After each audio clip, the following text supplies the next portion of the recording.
শীত মানে ভর্তা।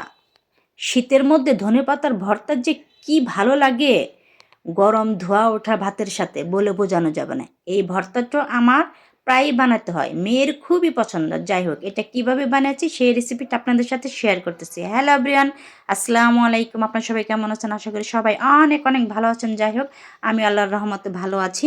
এই যে এখানে আমি পরিষ্কার করে ধনেপাতা নিয়েছি, তারপরে রসুন নিয়েছি, পেঁয়াজ নিয়েছি আর কাঁচামরিচ। বাস, এই কয়েকটা উপকরণই লাগবে এই ভর্তা বানানোর জন্য। খুবই সহজ এবং খরচ খুবই কম, কিন্তু খেতে ভীষণ মজা।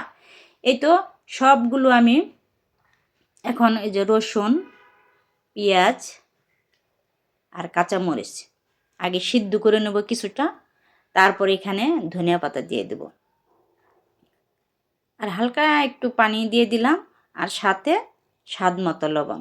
বাস, এখন শুধু এটাকে সিদ্ধ করে নিতে হবে আর একটু তেল দিতে হবে সাথে, যাতে নিচে ধরে না যায়।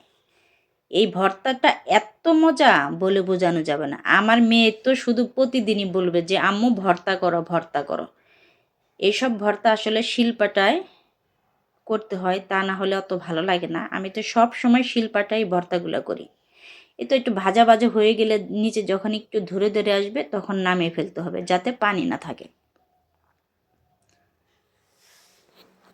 এই তো হয়ে গেছে। এখন এই যে শিলপাটায় আমি বেটে নেব। আসলে যারা, আমার মনে হয় না যে এমন কোনো মানুষ আছেন যে যারা ভর্তা পছন্দ করেন না। সবাই মনে হয় ভর্তা পছন্দ করে। আমার বাসায় তো ভর্তা হলে আর কোনো কিছু লাগে না। আজকে যেমন আমি 2টা ভর্তা করেছি, দেখা যায় 2টা ভর্তা দিয়ে খাওয়া হয়ে গেছে, আর অন্য কিছু লাগেই না। এখন এখানে আমি সরিষার তেল দিয়ে দেব। বাস, হয়ে গেল সুন্দর ধনিয়া পাতার ভর্তা। খুবই কম খরচে এবং খুবই অল্প সময়ে এই ভর্তাটা আপনারা করে নিতে পারেন। সকালবেলা বা দুপুরবেলা গরম গরম ভাতের সাথে খুবই মজার একটা ভর্তা। যদি ভর্তাটা মজা না হয় আমাকে কমেন্ট করে জানাবেন।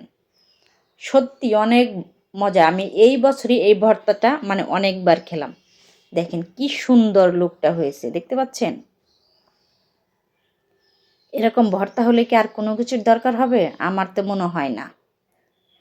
ওই যে বললাম না, আমার মেয়ের ভর্তা খুবই পছন্দ। আমারও পছন্দ, কিন্তু মেয়ে মানে প্রতিদিনই বলে যে ভর্তা করতে, ভর্তা করতে। যখন মানে আমার মন চায় যে না আজকে ভর্তা করি, তখন এই তো করা হয়। সব সময় তারা করা হয় না। তারপরে এই ভর্তাটা আজকে দিয়ে মনে হয় 4বার করলাম আমি। খুবই ভালো লাগে। যাই হোক, আমার এই রেসিপিটা যদি আপনাদের ভালো লাগে অবশ্যই শেয়ার করে দিবেন, যাতে অন্যরা দেখে দেখে বানাতে পারে। সবাই ভালো থাকবেন, সুস্থ থাকবেন। আল্লাহ হাফেজ।